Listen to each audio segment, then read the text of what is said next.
Hello दोस्तों। पिछले video में हम जीएस का सेकंड पेपर देखे थे और उसमें दो दो टॉपिक देखे थे। ठीक है, 67 का मेंस होने वाला है। उसी को ध्यान में रखते हुए ये सेकंड पेपर वीडियो की श्रृंखला स्टार्ट की हुई है। आज हम देखेंगे मानव विकास का मापन से शुरुआत करेंगे और 4-5 टॉपिक कवर करेंगे आज। ठीक है, तो मानव विकास का मापन देखेंगे। सबसे पहले हम मानव विकास मापन का तात्पर्य क्या होता है। शिक्षा, स्वास्थ्य देखभाल, सशक्तिकरण और आय आय और अवसरों की उपलब्धता में वृद्धि करने की एक प्रक्रिया है मानव विकास का मापन। ठीक है, स्वस्थ भौतिक वातावरण से लेकर आर्थिक, सामाजिक, राजनीतिक स्वतंत्रता को इसमें शामिल किया जाता है। मानव विकास रिपोर्ट का मापन होता है यूएनडीपी के द्वारा। भारत की स्थिति रही है 2022 में 132। ये बात आपको ध्यान रखनी करंट का। ठीक है, अब क्या है, यह एक सांख्यिकी उपकरण है जिसका उपयोग सामाजिक और आर्थिक आयामों में किसी देश की समग्र उपलब्धि को मापने के लिए किया जाता है। मानव विकास सूचकांक का विकास पाकिस्तानी अर्थशास्त्री महबूबुल हक द्वारा 1990 में किया गया था, जिसका उपयोग यूएनडीपी के द्वारा देशों के विकास को मापने के लिए किया जाता है। पहला मानव विकास सूचकांक 1990 में जारी किया गया। यूएनडीपी द्वारा प्रतिवर्ष यह सूचकांक निम्न आधारों पर जारी किया जाता है। निम्न आधार कौन कौन से हैं? तो 3 आधार हैं। एक तो है लंबा स्वस्थ जीवन है, दूसरा ज्ञान है, तीसरा रहन सहन का उचित स्तर है।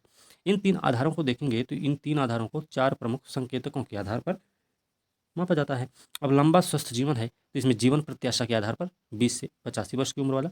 ज्ञान की बात करेंगे तो स्कूली शिक्षा का एक अनुमानित वर्ष होता है जो कि 0 से 18 वर्ष, और स्कूली शिक्षा का औसत वर्ष 0 से 15 वर्ष के लिए होता है। ठीक है, तीसरे अगला है रहन सहन का उचित स्तर। तो प्रति व्यक्ति सकल राष्ट्रीय आय जो 100 यूएस डॉलर से लेकर 75,000 यूएस डॉलर के बीच में किया जाता है। ठीक है, अब भारत का जो मानव विकास रिपोर्ट है, मानव विकास सूचकांक है, वो निम्न रहता है।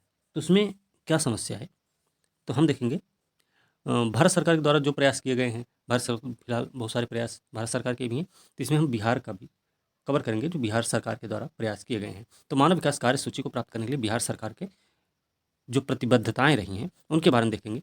तो प्राप्त करने के लिए जो सरकार की योजना है युवा शक्ति बिहार की प्रगति, इसके तहत प्रत्येक जिले में मेगा स्किल सेंटर की स्थापना होगी। उद्यमिता विकास के लिए नए उद्यम या व्यवसाय के लिए परियोजना लागत का 50% तक अनुदान और 7 लाख तक का ऋण दिया जा रहा है। ठीक है, दूसरा पॉइंट सशक्त महिला, सक्षम महिला। महिलाओं में उद्यमिता को बढ़ावा देने के लिए परियोजना लागत का 50% और अधिकतम 5 लाख रुपए का ब्याज मुक्त ऋण दिया जाएगा। उच्चतर शिक्षा के लिए इंटर पास जो अविवाहित महिला होगी उसके लिए 25,000 और स्नातक पास को 80,000 की आर्थिक सहायता दी जाएगी। फिर हर खेत में सिंचाई के लिए पानी, इसके अंतर्गत हर घर नल का जल की तर्ज पर हर एक खेत तक सिंचाई हेतु पानी उपलब्ध कराने की योजना है। स्वच्छ गांव समृद्ध गांव भी है। इसमें इसके तहत सभी गांवों में सोलर स्ट्रीट लाइट लगाई जाएगी और इसके नियमित अनुरक्षण की व्यवस्था भी होगी। गांव में ठोस और तरल अपशिष्ट प्रबंधन, मल प्रबंधन पर नालों गलियों की सफाई, घरों से ठोस अपशिष्टों का संग्रहण तथा इसका निस्तारण किया जाएगा। ठीक है, फिर अगला है स्वच्छ शहर विकसित शहर। शहरों में ठोस और तरल अपशिष्ट प्रबंधन के साथ साथ शहरी गरीबों हेतु बहुमंजिला आवास का निर्माण किया जाएगा। वृद्धजनों के लिए आश्रय स्थलों का निर्माण होगा। सुलभ संपर्कता की अगर हम बात करेंगे तो इसके तहत ग्रामीण पथों को महत्वपूर्ण स्थानों जैसे बाजार है, अस्पताल है, इनको राज्य उच्च पथ से जोड़ा जाएगा। इसके साथ साथ शहरी क्षेत्रों में आवश्यकता अनुसार बाईपास अथवा फ्लाईओवर का भी निर्माण किया जाएगा। सबके लिए अतिरिक्त स्वास्थ्य सुविधा, इसके तहत बेहतर पशु स्वास्थ्य प्रबंधन हेतु आधारभूत व्यवस्था की जाएगी तथा उनके लिए कृत्रिम गर्भाधान, कृमिनाशन जैसी सुविधाओं की डोर स्टेप डिलीवरी की जाएगी। गांव गांव तक स्वास्थ्य सुविधाओं की बेहतर उपलब्धता है तो टेली मेडिसिन के माध्यम से स्वास्थ्य केंद्र, सामुदायिक केंद्र से जोड़ा जाएगा। ठीक है, ये हो गया आज का ये मानव विकास का मापन वाला टॉपिक। ठीक है, अब हम चलेंगे, अगला टॉपिक है भारतीय कृषि पर एलपीजी का प्रभाव। तो एलपीजी का प्रभाव क्या रहा है भारतीय कृषि पर। तो भारत, सबसे पहले तो परिचय देना पड़ेगा। परिचय के रूप में देखें तो भारत एक कृषि प्रधान देश है जहाँ की आधी से अधिक आबादी इस कार्य में संलग्न है। इस हिसाब से भारतीय कृषि को भारतीय अर्थव्यवस्था की रीढ़ माना जाता है। लेकिन 91 के आर्थिक उदारीकरण के पश्चात अर्थव्यवस्था में कृषि क्षेत्र का सकल मूल्यवर्धन में योगदान घटा है, आपको भी पता है। लेकिन कृषि कार्य देश की ग्रामीण आबादी की महत्वपूर्ण आर्थिक गतिविधि है जिसकी निम्न समृद्धि और उत्पादकता सीधे उनके आय के स्तर को प्रभावित करती है। तो प्रभाव क्या रहा है, प्रभाव देखेंगे तो कृषि समृद्धि उत्पादकता में धीमी प्रगति हुई 91 के पश्चात। अगर देखेंगे ये पॉइंट आपको जरूर ध्यान रखना चाहिए। ठीक है, ये आपको अगर याद रहेगा तो आपका एग्जाम में प्रश्न लिखने में आसानी हो जाएगी। 1991 के बाद कृषि क्षेत्र की समृद्धि उत्पादकता में धीमी गति से प्रगति देखी गई। 91-92 से 2006-7 के दौरान खाद्यान्न उत्पादकता में 1.1% की वृद्धि दर्ज हुई। 91 से 2020 के दौरान समृद्धि और उत्पादकता में कम वृद्धि दर के कारण जीडीपी में इसका प्रतिशत निरंतर कम होता चला गया है। ठीक है, फिर आगे देखें कुल कृषिगत क्षेत्र में कमी और उत्पादन समृद्धि 91-92 से 6-7 के दौरान कुल कृषिगत क्षेत्र में दर्ज की गई कमी 0.1% रही। इसके साथ ही सभी फसलों के उत्पादन में 1.3% की वृद्धि दर्ज की गई और उत्पादन में 1.2% की वृद्धि दर्ज हुई है। फिर खाद्यान्न उत्पादन में धीमी प्रगति हुई है। 91-92 से लेकर 2006-7 के दौरान खाद्यान्न उत्पादन में 1% की वृद्धि दर्ज हुई। भारतीय कृषि का अर्थव्यवस्था में घटते प्रतिशत का मुख्य कारण है कृषि की समृद्धि और उत्पादकता का निम्न होना। ठीक है, कृषि क्षेत्र के कम समृद्धि दर उत्पादकता के कारण है और इनमें जनसंख्या का कृषि पर बढ़ता दबाव, कृषि भूमि का घटता जनसंख्या कृषि पर बढ़ता दबाव है, कृषि भूमि का घटता आकार है, कृषि भूमि का विपणन है, सिंचाई सुविधाओं की कमी है।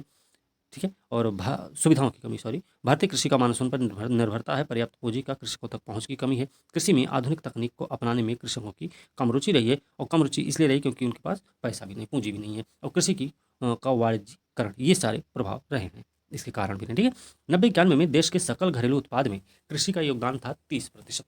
ठीक, जबकि 97-98 से 2005-6 के दौरान भारत के सकल घरेलू उत्पाद में कृषि क्षेत्र के योगदान में 2.04% की प्रतिवर्ष की समृद्धि दर्ज की गई है। ठीक है, अब बिहार में कृषि उत्पादन और उत्पादकता को बढ़ाने के उपाय क्या क्या किए गए हैं? तो पहली बात तो भैया कि भूमि सुधारों का क्रियान्वयन किया गया है बिहार में। हालांकि बिहार राज्य में भूमि सुधार कानून सबसे पहले बन गया था, लेकिन बिहार में सुधार कानूनों को ठीक से लागू नहीं किया गया। ठीक है, भू हदबंदी कानून 1961 में बन गया था, लेकिन 4 दशक बाद भी भू हदबंदी के कार्य को पूरा नहीं किया जा सका है। ठीक है, इसके साथ ही जमीन पर वास्तविक रूप से कृषि कार्य करने वालों को मालिकाना हक दिया जाना जरूरी है ताकि वह कृषि में निवेश करने और नई कृषि तकनीकों को अपनाने के लिए प्रोत्साहित हो सके। अतः यह पहली और महत्वपूर्ण आवश्यकता है। ठीक है, पहली चीज। दूसरा क्या है? भूमि जल संसाधनों का एकीकृत प्रबंधन होना चाहिए। बिहार सरकार द्वारा सिंचाई सुविधाओं को बढ़ाने के लिए अनेकों उपाय किए जा रहे हैं, लेकिन अभी भी बिहार में कृषि मानसून आधारित है। ठीक है, भूमि और जल संसाधनों के एकीकृत प्रबंधन से फसल उत्पादन और उत्पादकता में वृद्धि होगी तथा कृषकों की आय पर सकारात्मक प्रभाव पड़ेगा। ठीक है, भूमि और जल संसाधनों के बेहतर उपयोग के लिए निर्देशित एकीकृत और कुशल प्रबंधन नीति कारगर साबित होगी। फिर अगला पॉइंट है बेहतर आगत उपलब्ध कराना। उत्पादकता बढ़ाने में बेहतर बीज सहित सभी आगत काफी महत्वपूर्ण होते हैं। ठीक है, बेहतर आगत उपलब्ध कराने के बल पर ही देश में हरित क्रांति को सफल बनाया जा सका। ठीक है, बस ज़रूरत यह है कि बिहार की आवश्यकता को ध्यान में रखते हुए सरकार बेहतर कृषि आगतों की उपलब्धता को सुनिश्चित करे ताकि किसानों को उच्च उपज देने वाले बीजों, परिपक्वता और सिंचाई के साधनों में सहायता मिल सके। ठीक है, अगला पॉइंट है नई तकनीक को अपनाना, फसल संरक्षण। तो कृषि वैज्ञानिकों के अनुसार लगभग 5% फसलें कीटों, बीमारियों से क्षतिग्रस्त होते हैं। ठीक है, ग्रामीण इलाकों के अधिकांश किसान हाल के वर्षों में विकसित नई तकनीकों से अनजान होने से बीमारियों और कीड़ों से उत्पन्न चुनौतियों से भी अनजान है। अतः तकनीकों का प्रसार किसानों तक किया जाना चाहिए जिससे फसल संरक्षण को बढ़ावा दिया जा सके। ठीक है, एक ये हो गया। आगे देखेंगे ऋण और विपणन सुविधाओं का प्रावधान करना चाहिए। तो उन्नत किस्म के बीजों, उर्वरकों, कीटनाशकों, कृषि मशीनरी, सिंचाई सुविधाओं आदि के लिए पर्याप्त पूंजी संसाधनों की आवश्यकता है जो छोटे किसानों के पास आमतौर पर नहीं होते हैं। इसलिए क्रेडिट ऑपरेटिव सेक्टर को मजबूत करने और वित्त के औपचारिक साधनों तक पहुंच बढ़ाने की आवश्यकता है। निष्कर्ष के रूप में अगर कहें तो निष्कर्ष देंगे कि कृषि भारत सहित बिहार के ग्रामीण अर्थव्यवस्था का आधार है। 1991 के पश्चात इसमें कम समृद्धि उत्पादकता दर ने ग्रामीण शहरी असमानता को बढ़ा दिया है। इस प्रकार से थोड़ा सा हमें निष्कर्ष देना होगा। इस तथ्य को ध्यान में रखकर भारत सरकार और बिहार सरकार सहित ने समृद्धि बढ़ाने तथा कृषकों की आय दोगुना करने के लिए विभिन्न योजनाएं प्रारंभ की, जिसकी आवश्यकता है सही से लागू करने की और जिससे कृषकों को उनकी उपज का सही मूल्य प्राप्त हो सके जो कि उत्पादन को बढ़ावा देने में भी सहायक होगा। ठीक है, ये हो गया। अब चलेंगे, अगला टॉपिक है आपका आर्थिक नियोजन की प्रासंगिकता क्या है। ठीक है, तो भारत क्या है? भारत एक विकासशील देश है। ठीक है, जहाँ संसाधनों का वितरण समरूप नहीं है। ठीक है, ऑक्सफैम इंडिया की आर्थिक असमानता रिपोर्ट 18 में आई थी। उसमें कहा गया था कि भारत में 91 में शुरू हुए उदारीकरण के बाद आर्थिक असमानता और अधिक भयावह होती जा रही है। इस स्थिति में भारत जैसे देश में संसाधनों तक समाज के सभी वर्गों के लिए आर्थिक नियोजन की आवश्यकता है। तो आवश्यकता क्यों है, अब ये देखेंगे। तो आवश्यकता इसलिए क्योंकि वंचित वर्ग की सामाजिक अवसंरचना तक सीमित पहुंच है। ठीक है, तो देश के सभी नागरिकों तक अच्छी गुणवत्ता वाली सामाजिक संरचना की पहुंच नहीं है। विशेष रूप से देखा जाए कमजोर वर्गों की। आर्थिक सुधारों के बाद सरकार का मुख्य जोर बाजार उदारीकरण और निजीकरण पर रहा और आर्थिक सुधार के बाद सामाजिक अवसंरचना के निर्माण में निजी क्षेत्र का योगदान सराहनीय रहा है, परंतु बाजार तंत्र निजी लाभ के उद्देश्य से संचालित होता है। यह जरूरत और आपूर्ति के बीच संतुलन लाने में सक्षम नहीं है। निजी क्षेत्र का मुख्य उद्देश्य लाभ प्राप्त करना होता, अतः सामाजिक अवसंरचना के निर्माण में आर्थिक नियोजन की आवश्यकता है तथा इस क्षेत्र में योजना बनाना महत्वपूर्ण होगा। ये आपका आलोचना भी हो जाएगा और यही आपका परीक्षण भी हो जाएगा। ठीक है। गरीबी उन्मूलन और रोजगार सृजन तथा नियोजन। गरीबी उन्मूलन रोजगार सृजन में आर्थिक नियोजन की महत्वपूर्ण भूमिका होती है। गरीब और समाज कि वंचित लोगों के पास पर्याप्त आय अर्जित करने के साधन कौशल का अभाव है। मतलब वर्तमान में देखें तो भारत के परिदृश्य में बाजार की शक्तियां इसे दूर करने में सक्षम नहीं है। निजी क्षेत्र और बाजार तंत्र से गरीबों को संपत्ति बनाने, ठीक है, प्रदान करने की उम्मीद नहीं की जा सकती। ठीक है। अब इस कारण उदारीकरण के बाद भी योजना निर्माण के माध्यम से गरीबों के लिए संपत्ति निर्माण के कार्य को बढ़ावा दिया जा सकता है। ये एक उपाय टाइप का हो गया। ठीक है। श्रम की अधिकता और आर्थिक नियोजन। बात करें तो आर्थिक उदारीकरण के पश्चात उत्पादन प्रक्रियाओं पूंजी गहन तकनीक के उपयोग की प्रवृत्ति देखी गई। भारत जैसे अधिक जनसंख्या वाले देश में श्रम की अधिकता है। पिछले 2 दशकों में भारतीय अर्थव्यवस्था के विभिन्न क्षेत्रों में रोजगार प्रत्याशिता में कमी देखी गई और इससे भारतीय अर्थव्यवस्था की रोजगार सृजन क्षमता में काफ़ी कमी आई है। ठीक है। आगे देखेंगे पूंजी गहन तकनीक बनाम रोजगार। आर्थिक सुधारों के पश्चात देश में पूंजी गहन तकनीक के उपयोग की प्रवृत्ति बढ़ी है, परंतु देश में ज़्यादा से ज़्यादा रोजगार सृजन के लिए श्रम गहन उद्योगों की स्थापना की आवश्यकता है, जिसके लिए सरकार आर्थिक नियोजन को अपना सकती है। ठीक है। साथ ही गरीबी रोधी योजनाओं बेरोजगारों के लिए विशेष रोजगार कार्यक्रम चलाए जा सकते हैं। फिर भौतिक बुनियादी ढांचा और आर्थिक विकास। पर्याप्त भौतिक बुनियादी ढांचा के बिना आर्थिक विकास को गति नहीं दी जा सकती भाई। निजी क्षेत्र भौतिक बुनियादी ढांचे के निर्माण में कम रुचि रखते हैं क्योंकि इससे उन्हें लाभ कम होता है। ठीक है। अब इसमें ज़्यादा पूंजी की आवश्यकता भी होती है। ठीक है। ये भी बात आपको ध्यान रखना है। फिर अगला है ग्रामीण शहरी असमानता को समाप्त करना। स्वतंत्रता के पश्चात से ही सरकार शहरी ग्रामीण असमानता को समाप्त करना चाहती है, लेकिन इसमें वांछित सफलता नहीं मिल पाई। अब ग्रामीण अर्थव्यवस्था का आधार कृषि है, जिसकी विकास दर है 91 के बाद से काफ़ी कम हुई है। अब इससे संबंधित कुछ समस्याएं रहीं। समस्याएं हैं पूंजी है, बाजार विमुखता है। बाजार की विमुखता उपाय के रूप में देखेंगे तो आर्थिक नियोजन कर ग्रामीण अर्थव्यवस्था को बढ़ावा दिया जा सकता है। ठीक है। फिर क्षेत्रीय असमानता और आर्थिक नियोजन है। क्षेत्रों के विकास में बड़ी असमानताओं को दूर करने के लिए आर्थिक नियोजन की आवश्यकता है। आर्थिक विकास में क्षेत्रीय असमानताओं को दूर करने के लिए पूरे क्षेत्रों में निवेश योग्य संसाधनों का प्रवाह आवश्यक है। ठीक है। और निजी क्षेत्र के निवेश की अधिक संभावना उसी जगह पे होगी जो उनके लाभ के अधिक अनुकूल होगा। ठीक है। आपको ये बात भी ध्यान रखनी है। उपरोक्त प्रकारों से कुछ राज्य दूसरों के लिए अधिक निजी निवेश आकर्षित करने में सक्षम होंगे और इस स्थिति में आर्थिक नियोजन के माध्यम से पिछड़े क्षेत्रों का विकास किया जा सकता है। अतः आर्थिक नियोजन भारत के परिप्रेक्ष्य में आर्थिक सुधारों के बाद भी प्रासंगिक है। पूर्व में इसे योजना आयोग द्वारा संचालित किया जाता था, जो कि वर्तमान में नीति आयोग द्वारा संचालित किया जा रहा है। ठीक है। अब यहाँ पे हम प्रश्न बना सकते हैं बढ़िया, और इसका उपाय, इसकी आलोचना, इसका परीक्षण सब कुछ बता सकते हो। प्रासंगिक तत्व बता ही देंगे। ठीक है। चलिए अगला टॉपिक देख लेते हैं। अगला टॉपिक है सूक्ष्म लघु मध्यम उद्यम। ठीक है ना। अब इसको भी कर लेते हैं। सूक्ष्म लघु और मध्यम उपक्रम क्षेत्र भारत के आर्थिक विकास के इंजन है। भारत में एमएसएमई का महत्व इस तथ्य से स्पष्ट है कि एमएसएमई क्षेत्र का देश के सकल घरेलू उत्पाद में लगभग 37.5%, विनिर्माण उत्पाद में लगभग 45% और कुल निर्यात में लगभग 40% से अधिक का योगदान है। 2020 में केंद्र सरकार द्वारा सूक्ष्म लघु मध्यम उपक्रमों की परिभाषा में कुछ परिवर्तन किए गए, जैसे सरकार ने विनिर्माण आधारित एमएसएमई तथा सेवा आधारित एमएसएमई की परिभाषा के बीच के अंतर को समाप्त करने का निर्णय लिया है। आपको ये पॉइंट भी ध्यान रखना है अच्छे से। दूसरा पॉइंट है एमएसएमई को परिभाषित करने के लिए एक अन्य उपाय के रूप में टर्नओवर को भी जोड़ दिया गया। अभी तक एमएसएमई को उनके निवेश के पैमाने के आधार पर ही परिभाषित किया जा रहा था। ठीक है। अब सूक्ष्म उद्यम क्या होते हैं अब देखते हैं। तो सूक्ष्म उद्यम क्या है कि संशोधित परिभाषा के अनुसार 1 करोड़ रुपए तक का निवेश और 5 करोड़ तक का कारोबार या टर्नओवर वाली किसी भी फर्म को अब सूक्ष्म के रूप में वर्गीकृत किया जाएगा। दूसरा है लघु उद्यम। अब क्या है कि 10 करोड़ रुपए तक के निवेश और 50 करोड़ तक के टर्नओवर वाली कंपनी को लघु के रूप में वर्गीकृत किया जाएगा। तीसरा है मध्यम। तो मध्यम क्या है, 20 करोड़ रुपए तक का निवेश होना चाहिए, 100 करोड़ तक का इसका टर्नओवर होना चाहिए। ठीक है। फर्म को मध्यम के रूप में शामिल किया जाएगा, वर्गीकृत किया जाएगा।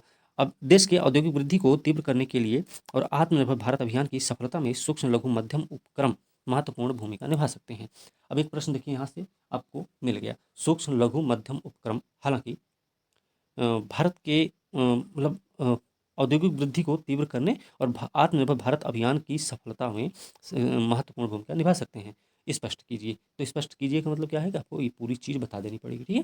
फिर आत्मनिर्भर भारत अभियान की घोषणा भारत को वैश्विक अर्थव्यवस्था का एक बड़ा और अधिक महत्वपूर्ण हिस्सा बनाने के उद्देश्य से की गई है। आत्मनिर्भर भारत अभियान का एक बहुत ही महत्वपूर्ण तत्व भारत को अपनी आवश्यकता का एक बहुत ही महत्वपूर्ण तत्व भारत को अपनी आवश्यकता की वस्तुओं के उत्पादन में आत्मनिर्भर बनाना है। इसकी आवश्यकता कोविड-19 के प्रसार के पश्चात वैश्विक आपूर्ति श्रृंखला में बाधा के फलस्वरूप महसूस की गई थी। ठीक है। अब है एमएसएमई क्षेत्र, औद्योगिक विकास और नवाचार। इसमें क्या है, आरबीआई की एक रिपोर्ट के अनुसार भारत में एमएसएमई क्षेत्र आर्थिक विकास, नवाचार, रोजगार के सबसे मजबूत संचालकों में से है।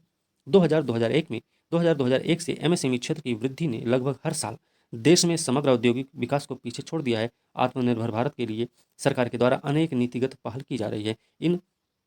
इन पहलों के माध्यम से देश की अर्थव्यवस्था को अधिक प्रतिस्पर्धी और कुशल बनाने का लक्ष्य रखा गया है। फिर एमएसएमई क्षेत्र और रोजगार सृजन की बात करेंगे तो ऐसे पॉइंट ही आपको ध्यान रखना, ठीक है, इतना याद रखना। महत्वपूर्ण रूप से यह क्षेत्र लगभग 111 मिलियन लोगों के लिए रोजगार का सृजन करता है। मात्रा के संदर्भ में देखें तो यह आंकड़ा कृषि क्षेत्र के बाद सर्वाधिक है। इस क्षेत्र के प्रमुख आकर्षणों में से एक यह है कि इसमें अपेक्षाकृत कम पूंजी निवेश पर अधिक रोजगार सृजन की संभावना होती है, ठीक है। इसके साथ ही आत्मनिर्भर भारत अभियान के तहत सरकार द्वारा दी जा रही सहायता से इनमें काफ़ी रोजगार सृजन हो रहा है, ठीक है। अब आगे है एमएसएमई क्षेत्र में उच्च पूंजी प्रतिफल। एमएसएमई न केवल बड़े उद्योगों की तुलना में कम पूंजीगत लागत पर बड़ी संख्या में रोजगार के अवसर प्रदान करने में महत्वपूर्ण भूमिका निभाता है, बल्कि एमएसएमई क्षेत्र पिछले 5 दशकों में भारतीय अर्थव्यवस्था के बेहद जीवंत और गतिशील क्षेत्र के रूप में उभरा है। सूक्ष्म लघु और मध्यम उपक्रम ग्रामीण और पिछड़े क्षेत्रों के औद्योगिकरण में भी काफ़ी सहायक रहा है, ठीक है। अब अगला देखेंगे पॉइंट है एमएसएमई क्षेत्र बड़े उद्योगों के पूरक। अब ये कैसे होंगे? सूक्ष्म लघु और मध्यम उपक्रम सहायक इकाइयों के रूप में बड़े उद्योगों के पूरक हैं और यह क्षेत्र जो है देश के सामाजिक आर्थिक विकास में बहुत योगदान देते हैं। एमएसएमई क्षेत्र उद्यमों का एक बड़ा हिस्सा 6,000 औद्योगिक समूहों के रूप में संकेंद्रित होने का अनुमान है। इसके अतिरिक्त 1157 उद्यम परंपरागत औद्योगिक क्षेत्रों में और 3,091 हस्तशिल्प औद्योगिक समूह, 563 हथकरघा उद्यम समूह कार्यरत हैं इस समय, ठीक है। इसके अलावा इसके साथ ही क्षेत्रीय संतुलन को कम करते हुए राष्ट्रीय आय और संपत्ति के समान वितरण में भी ये मदद कर सकता है, ठीक है। अब हम इसका निष्कर्ष भी दे सकते हैं। प्रश्न हमने बता ही दिया है, आप उस प्रश्न के आधार पे या फिर आपको जो समझ में आ जाए इसमें एक प्रश्न आप बनाइए और इसके आधार पे आप अपना उत्तर लिख सकते हैं, ठीक है। फिर एमएसएमई क्षेत्र औद्योगिक वृद्धि को तीव्र करने आत्मनिर्भर भारत अभियान में सहायक है। केंद्र सरकार ने इस क्षेत्र को बढ़ावा देने के लिए विभिन्न प्रकार की योजनाओं को प्रारंभ किया है, जैसे 3 लाख करोड़ रुपए का कोलेट्रल, ठीक है, कि फ्री ऋण, 10,000 करोड़ रुपए का फंड ऑफ फंड्स की घोषणा, चैंपियंस पोर्टल, ये सब है। सूक्ष्म लघु मध्यम उपक्रम अब मुक्त बाजार का प्रतिस्पर्धात्मक दबाव झेलने के लिए भी तैयार है और राष्ट्रीय वैश्विक आपूर्ति श्रृंखलाओं की आवश्यकताओं की पूर्ति में भी सक्षम है। तो यहाँ तक आपको कोई दिक्कत नहीं होगी, ठीक है। आगे चलते हैं। अब आगे देखेंगे खाद्य सुरक्षा। खाद्य सुरक्षा क्या भाई? अब खाद्य सुरक्षा का मतलब है सभी लोगों के लिए सदैव भोजन की उपलब्धता, पहुंच और उसे प्राप्त करने का सामर्थ्य, ठीक है, ध्यान रखना। उनके लिए भोजन उतना ही आवश्यक है जितना कि सांस लेने के लिए वायु है, ठीक है। किसी देश में खाद्य सुरक्षा केवल तभी सुनिश्चित होती है जब सभी लोगों के लिए पर्याप्त खाद्य उपलब्ध होगा, सभी लोगों के पास स्वीकार्य गुणवत्ता के खाद्य पदार्थ खरीदने की क्षमता हो और खाद्य उपलब्धता में कोई बाधा ना हो। अच्छा, समाज का अधिक गरीब वर्ग तो हर समय खाद्य सुरक्षा से ग्रसित हो सकता है, ठीक है। परंतु जब देश भूकंप, सूखा, बाढ़, सुनामी, फसलों के खराब होने से पैदा हुई अकाल आदि राष्ट्रीय आपदाओं से गुजर रहा हो तो निर्धनता रेखा से ऊपर लोग भी खाद्य सुरक्षा से ग्रसित हो सकते हैं, ठीक है। खाद्य सुरक्षा को पहली बार सबसे पहली आवश्यकता ये है कि खाद्यान्नों की देश के अंदर उपलब्धि होनी चाहिए। कोई भी देश अपने खाद्यान्नों और दूसरे कृषि उत्पादों की ज़रूरतों के लिए देश पर निर्भर नहीं रहना चाहेगा, ठीक है। याद रखना, नहीं रहना चाहेगा जब तक कि उसके पास सिवाय इसके कोई विकल्प नहीं होगा, ठीक है। स्वतंत्रता प्राप्ति से लेकर आगे तक खाद्यान्न आत्मनिर्भरता के मामले में भारत को एक लंबा सफर तय करना पड़ा है। जहाँ पहले भारत खाद्यान्नों का आयात करता था, अब घरेलू कृषि उत्पादन में वृद्धि करके आत्मनिर्भर हो चुका है। स्वतंत्रता के बाद के वर्ष भारत के लिए अशांत रहे, जहाँ एक ओर बंगाल अकाल की याद ताज़ा थी, वहीं दूसरी ओर खाद्यान्न की कमी का डर निरंतर बना हुआ था। भूख को अपर्याप्त खाद्य उत्पादन का पर्याय माना जाता था, ठीक है। अब देखेंगे स्पष्ट रूप से इन सभी परिस्थितियों ने भारत को खाद्य उत्पादन की वृद्धि में बढ़ोतरी करने के लिए विवश कर दिया है। अब भारत विश्व के कुछ देशों में से एक है जहाँ की सरकार खाद्यान्नों का सुरक्षित भंडारण करती है। अब देखिए कुछ कारण है। कारण क्या है? कारण है प्राकृतिक आपदाओं की स्थिति से निपटने के लिए, फसल चौपट होने की अवस्था में मूल्यों को स्थिर करने के लिए, सार्वजनिक वितरण प्रणाली के अंतर्गत खाद्यान्न मुहैया कराने के लिए। खाद्य और पोषण सुरक्षा को लंबे समय तक स्थिर रखना एक कठिन चुनौती है, क्योंकि आबादी में लगातार विस्तार हो रहा है, शहरीकरण बढ़ता जा रहा है, नागरिकों की आमदनी बढ़ने से भोजन की मांग की व्यवस्था में भी वृद्धि होती जा रही है। ग्लोबल वार्मिंग की वैश्विक अम, ग्लोबल वार्मिंग की वैश्विक विपदा विपदा को खाद्य सुरक्षा के लिए खतरा माना जा रहा है। खाद्य सुरक्षा पर मंडराते खतरों को भांपते हुए राष्ट्रीय वितरण पर प्रणाली और राष्ट्रीय खाद्य सुरक्षा अधिनियम जैसी कार्य योजना बनाई गई जो खाद्य सुरक्षा को सतत बनाने में सहायक होंगी, ठीक है। तो ये हो गया है। अब भारतीय आर्थिक नियोजन भी देखेंगे। चलिए भारतीय आर्थिक नियोजन देख लेते हैं। तो भारतीय आर्थिक नियोजन देखेंगे। अब इसमें जो प्रश्न बनेगा, प्रश्न क्या बनेगा, आप लोग इसमें एक प्रश्न इसमें भी बना सकते हैं बढ़िया वाला, ठीक है।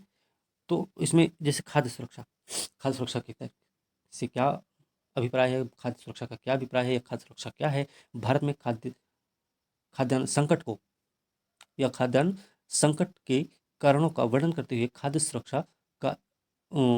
सुरक्षा पर की चर्चा कीजिए, ठीक है। या फिर खाद्य सुरक्षा क्या है, भारत में गरीबी को दूर करने के लिए, या गरीबी या पोषण की बात कर लें, या मानव विकास के मापन में खाद्य सुरक्षा किस प्रकार से उपयोगी हो सकती है, इस ये कुछ प्रश्न हो सकते हैं, ठीक है। इस तरीके से आप प्रश्न अपना लिख के इसका उत्तर बढ़िया लिख सकते हैं, ठीक है। चलिए भारतीय आर्थिक नियोजन की बात कर लें। क्या है भाई ये?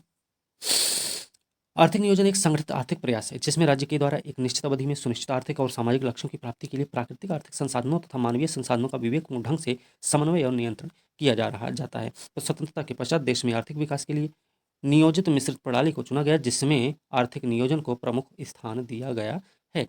15 मार्च 1950 को योजना आयोग का गठन किया गया, जिसमें पिछले 65 वर्षों में देश के विकास समाज की स्थापना और पोषणीय विकास की दिशा में महत्वपूर्ण योगदान किया, परंतु इसे 1 जनवरी 2015 को समाप्त करके NITI Aayog national institute for transforming India का गठन किया गया। आर्थिक नियोजन की मुख्य उपलब्धियों का मूल्यांकन उसकी सफलता और असफलता के निम्नलिखित बिंदुओं में किया जा सकता है। तो हम यहाँ पे एक चीज़ और ध्यान रखेंगे, आर्थिक नियोजन की मुख्य उपलब्धियों का मूल्यांकन कीजिए, तो सफलता असफलता दोनों बतानी पड़ेगी, या आर्थिक नियोजन की जरूरत क्यों है, इस तरीके से भी कोई प्रश्न हो जाए तो हर एक तरीके से आपको ध्यान में रख के चलना है, ठीक है। और प्रश्न चाहे जो आएगा, पॉइंट आपके यही सब रहेंगे। जैसे अब बात करें राष्ट्रीय आय में वृद्धि, ये सफलता होगी। पहली 3 पंचवर्षीय योजनाओं में विकास दर औसतन लगभग 3.5% रहा, जिसे प्रोफेसर राजकृष्ण द्वारा हिंदू विकास दर का नाम दिया। छठी पंचवर्षीय योजना के पश्चात वृद्धि दर बढ़ने लगी, लेकिन 9वीं पंचवर्षीय योजना में यह फिर से कम हो गई। 11वीं पंचवर्षीय योजना में अब तक की सर्वाधिक वृद्धि दर्ज की गई है, ठीक है, ध्यान रखना। उसके अलावा कृषि क्षेत्र में विकास, योजना काल के 62 वर्षों में सरकार ने कुल परिव्यय का 20% से अधिक खर्च कृषि और सिंचाई पर किया है। 1950 में खाद्यान्न का उत्पादन 5.40 करोड़ टन हुआ करता था, जो कि 2013-14 में बढ़कर 26 करोड़ 40 लाख टन हो गया। इस प्रकार खाद्यान्न उत्पादन में लगभग 5 गुना की बढ़ोतरी हुई है। 11वीं पंचवर्षीय योजना में देखें तो कृषि में 4% वृद्धि लक्ष्य की गई थी, जो केवल 3.3% ही हो पाई थी, ठीक है। अगला पॉइंट है उद्योगों में वृद्धि। तो योजना काल में उद्योगों पर बहुत अधिक व्यय किया गया है। शुरुआत में देखें तो औद्योगिक विकास की दर अधिक रही है, परंतु बाद में यह घटने लगी। इस योजना काल में लोहा इस्पात एल्यूमिनियम इंजीनियरिंग वस्तुएं रसायन उर्वरक पेट्रोलियम उत्पादों में वृद्धि देखने को मिली है। अब अगला पॉइंट क्या बनेगा, भुगतान संतुलन। तो योजनाओं के कार्यान्वयन के लिए अधिक वित्त की आवश्यकता थी, जिससे कि घाटे का बजट बनाया गया। इसी कारण मुद्रा का अवमूल्यन करना पड़ा, जिससे भुगतान संतुलन पर विपरीत प्रभाव पड़ गया। केवल 2 वर्ष 72 और 73 76 77 के अलावा भारत का व्यापार शेष प्रतिकूल ही रहा है, ठीक है। योजना काल में विदेशी विनिमय रिजर्व में वृद्धि हुई तथा यह दिसंबर 2015 में 351.62 बिलियन डॉलर हो गया, ठीक है। फिर इस समय करीब 600 बिलियन डॉलर के ऊपर है, ठीक है। जीवन प्रत्याशा 1951 में 32 जो 2011 में 69.4 हो गई है। आर्थिक सामाजिक आधारित संरचना का तेजी से विकास हुआ है। एक विशाल शिक्षा प्रणाली का विकास हुआ है। बचत निवेश की दरों में भी वृद्धि संभव हुई है, ठीक है। तो ये हो गए। अब असफलता, असफलता आर्थिक नियोजन की जो असफलता वो क्यों है, तो निर्धनता को प्राप्त करने में बात करेंगे। तो भैया 5वीं पंचवर्षीय योजना में गरीबी हटाओ कार्यक्रम चलाया गया था। गरीबी हटाओ का नारा दिया गया, परंतु आज भी देश की लगभग 1/4 जनसंख्या गरीबी रेखा के नीचे जीवन यापन कर रही है। हाल के आंकड़े के अनुसार लगभग 30% जनसंख्या गरीबी रेखा के नीचे जीवन यापन कर रही है, ठीक है। और ये दर है 10% का। रोजगार की धीमी प्रगति, सरकार द्वारा अनेक कार्यक्रम चलाए जाने के बावजूद भी देश में बेरोजगारी का स्तर बहुत अधिक है। 2022 की रिपोर्ट की बात करें तो लगभग यह 36% के बराबर, जो कि 93-94 से लेकर अभी तक की वृद्धि को दर्शाता है। अगला पॉइंट है आय और धन की असमानता में वृद्धि। देश की लगभग 10% जनसंख्या के पास 90%, जबकि 90% जनसंख्या के पास 10% संसाधन उपलब्ध हैं, जो कि लगातार बढ़ता बढ़ता ही जा रहा है। और यह असमानता तब और तेजी से बढ़ने लगी थी जब 91 का उदारीकरण भारत में लागू हुआ, ठीक है। फिर औद्योगिक विकास की अपर्याप्तता। हालांकि द्वितीय पंचवर्षीय योजना में औद्योगिक विकास पर जोर दिया गया था, लेकिन इसके पश्चात भी कुल योजना का व्यय उद्योगों पर लगातार कम होता जा रहा है। देश के कुछ भाग अधिक निवेश के कारण विकसित हो गए हैं, वहीं दूसरी ओर कुछ क्षेत्र आज भी अविकसित रह गए हैं। नियोजन काल के समय काली अर्थव्यवस्था का दायरा बढ़ गया था, ठीक है। अतः यह कह सकते हैं कि नियोजन काल के दौरान विभिन्न विफलताओं के बाद भी देश की जीडीपी, प्रति व्यक्ति आय, जीवन स्तर, साक्षरता दर में वृद्धि देखने को मिली है। तो ये आपका प्रश्न भी हो सकता है, ठीक है। ये आप प्रश्न लिख सकते हैं इस पे। चलिए अगला भी टॉपिक देख लें, भारतीय कृषि की बात कर लें। ठीक है, अब इसी के बाद फिर बंद कर देंगे इसे। भारतीय कृषि। भारत में कृषि महत्वपूर्ण क्षेत्र है जिसमें कुल आबादी का लगभग 50% अपनी आजीविका के लिए संलग्न है, परंतु विडंबना ये है कि भारत के सकल घरेलू उत्पाद में कृषि और उससे संबंधित क्षेत्रों का योगदान मात्र 18% लगभग है। 50-51 में यह हिस्सा 55.4% हुआ करता था, लेकिन वर्तमान में यह हिस्सा लगभग 18% हो गया। मतलब यह योगदान लगातार घटता जा रहा है। वहीं औद्योगिक और सेवा क्षेत्र का योगदान देखें तो लगातार बढ़ रहा है। तात्पर्य यह है कि भारत की लगभग 50% जनसंख्या देश के सकल घरेलू उत्पाद में या सकल घरेलू आय में मात्र 18% तक की है, तक ही है। ठीक है, स्पष्ट है यह होता है कि देश में कृषि पर निर्भर रहने वाले लोग गरीब हैं। कृषि भारतीय अर्थव्यवस्था का न केवल सबसे बड़ा क्षेत्र है, बल्कि सबसे मुक्त निजी क्षेत्र भी है। ठीक है, इस दौरान भारतीय कृषि की प्रगति क्या रही है? प्रवृत्ति। तो कृषि विकास की प्रवृत्ति देखेंगे तो भारतीय कृषि के विकास की दरों में काफी उतार चढ़ाव आते रहे। 90 से 2000 के बीच में देखें तो भारतीय कृषि की विकास दर 5.3% रहने का अनुमान लगाया गया था। कृषि की दृष्टि से 96-97 में सर्वाधिक उपयुक्त रहा 96-97, जिसमें कृषि विकास दर 9.4% प्राप्त की जा सकी थी, जबकि 97-98 में न्यूनतम मतलब -1% रही। और 1994-95 में और 98-99 में भी क्या हुआ, विकास दर 7.7% संतोषजनक कही जा सकती है। विभिन्न वर्षों में कृषि विकास दर में पर्याप्त विचलन दिखाई पड़ता है। ठीक है, फिर कृषि क्षेत्र का विकास। भारत में कृषि क्षेत्र के विकास तथा क्षेत्रीय वृद्धि दर को दो समयावधियों में विभक्त किया जा सकता है। तो पहले तो भैया हरित क्रांति से पूर्व की अवधि जो 1951 से 65, तथा दूसरा है हरित क्रांति से बाद की स्थिति 65 से 99 तक। ठीक है, हरित क्रांति से पूर्व की अवधि में देखेंगे तो 51 से 65 तक कृषि क्षेत्र में निम्न वृद्धि हुई। इस अवधि में सभी फसलों के अंतर्गत क्षेत्रफल की वृद्धि दर 2.5% थी, और हरित क्रांति के बाद में 2 वर्षों में अर्थात 65 से 99 तक की अवधि में निम्न फसलों के क्षेत्र में उच्च वृद्धि हुई थी। खाद्यान्न फसलों के अंतर्गत देखें तो क्षेत्रफल में 0.18% तक तथा गैर खाद्य फसलों के क्षेत्रफल के अंतर्गत 2.19% की वृद्धि देखी गई। इस अवधि में चावल के क्षेत्रफल में 0.70% प्राप्ति दर्ज की गई है। ठीक है, और जबकि गेहूं के क्षेत्रफल में 3.26% की वृद्धि हुई। इसका प्रमुख कारण यह है कि गेहूं की फसल के लिए अधिक उपज देने वाली बीजों के प्रयोग के कारण गेहूं की उत्पादकता आशातीत बढ़ी, जिसके जिससे कृषक जो थे ना गेहूं को अधिक क्षेत्रफल में बोने के लिए प्रेरित हुए थे। फिर उत्पादन में भी वृद्धि हुई है। 51 के बाद की अवधि में देखें तो कृषि उपज की उत्पादकता में आशातीत वृद्धि हुई। कृषि उपज की उत्पादकता से आशा है प्रति हेक्टेयर उत्पादक वृद्धि। ठीक है, गेहूं गेहूं का प्रति हेक्टेयर उत्पादन जहां 1951 में 663 किलोग्राम था, वहीं 99 में ये 2583 किलोग्राम तक हो गया। इसी प्रकार चावल का उत्पादन जहां 668 किलोग्राम 1951 हुआ करता था, वही अब बढ़कर हो गया 1928 किलोग्राम। इसी प्रकार मक्का का 701 से 1755 किलोग्राम, आलू का 7000 से बढ़कर 10,000 के प्रति हेक्टेयर तक पहुंच गया है। गन्ना का उत्पादन 33,420 किलोग्राम से बढ़कर 73,000 किलोग्राम प्रति हेक्टेयर तक पहुंच गया है। यद्यपि विभिन्न फसलों की उत्पादकता में आशातीत वृद्धि हुई, परंतु यह अभी भी अन्य देशों की तुलना में बहुत कम है। इसलिए अपने देश में विभिन्न फसलों की प्रति हेक्टेयर उत्पादकता बढ़ाने की बहुत अधिक संभावना है। हाल ही में देखेंगे तो भारत के कुछ कृषि उत्पादों के मामले में महत्वपूर्ण कृषि निर्यातक देश के तौर पर उभरा है, जैसे कपास, चावल, मसाला, चीनी। इन सब के मामले में डब्ल्यूटीओ के वाणिज्यिक आंकड़ों के अनुसार 2015 में दुनिया में भारतीय कृषि निर्मित निर्यात आयात क्रमशः 2.4% और 1.46% रही है। 2010 में कृषि निर्यात कृषि जीडीपी का 7.95% था, जो 2015-16 में बढ़कर 12.3% हो गया। इसी समय कृषि आयात भी कृषि जीडीपी का 4.9% से बढ़कर 5.9% हो गया। विशेषज्ञों के अनुसार देखें तो कृषि को भारत के औद्योगिक विकास तथा राष्ट्रीय आय में से गहरा संबंध है। यदि कृषि उत्पादन से 1% की वृद्धि होती है तो परिणाम स्वरूप औद्योगिक उत्पादन में 0.5% तथा राष्ट्रीय आय में 0.7 की वृद्धि होगी। ठीक है, 2016-17 में अनाज उत्पादन के रिकॉर्ड 270.1 मिलियन टन का अनुमान है, जो कि अनुमान था जो 2016-17 कुल उत्पादन से 7% अधिक था। ठीक है, दुनिया की तुलना में देखें भारत कई फसलों का उत्पादन घटा हुआ है भारत में, हालांकि यह धीमी गति से सुधर रही है। चावल है, गेहूं है, दालों का उत्पादन देखें 2007-8 में ये रहा 2202 केजी, 2802 केजी और 625 केजी प्रति हेक्टेयर, जो 2011-15 में बढ़कर ये 2390 किलोग्राम, 2872 किलोग्राम और 744 किलोग्राम प्रति हेक्टेयर हो गया है। ठीक है, फिर कृषि उत्पादन में वृद्धि हेतु उपाय देखेंगे तो योजना काल में कृषि उत्पादन में वृद्धि के जो भी प्रयास किए गए, उनमें से अधिकांश खाद्यान्न उत्पादन वृद्धि के प्रति केंद्रित रहे हैं। खाद्यान्नों के उत्पादन में वृद्धि के लिए कुछ उपाय भी किए गए, जैसे तकनीकी उपाय हुआ है। तकनीकी उपायों का महत्व देखें तो 1956 के बाद से काफ़ी बढ़ गया। तकनीकी उपायों के अंतर्गत सिंचाई की सुविधाओं में विस्तार हुआ है। सघन कृषि कार्यक्रम, बहुफसली कार्यक्रम, अधिक उपज देने वाली किस्मों का उगाना, रासायनिक उर्वरकों का अधिक प्रयोग, कृषि के मंत्री यंत्रीकरण पर जोर दिया जा रहा है। ठीक है।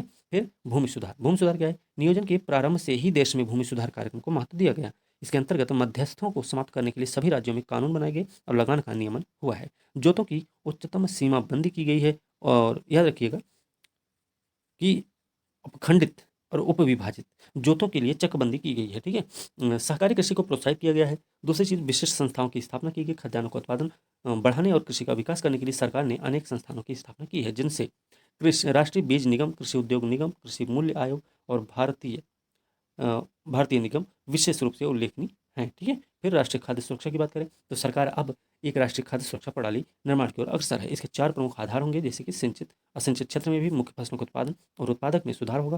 प्राकृतिक आपदाओं, कीड़े मकोड़े से फसल संरक्षण किया जाएगा। एक स्थायी अनाज भंडार का निर्माण किया जाएगा और एक प्रभावी वितरण व्यवस्था का निर्माण होगा। फिर कृषि कार्य बढ़ाने के उपाय।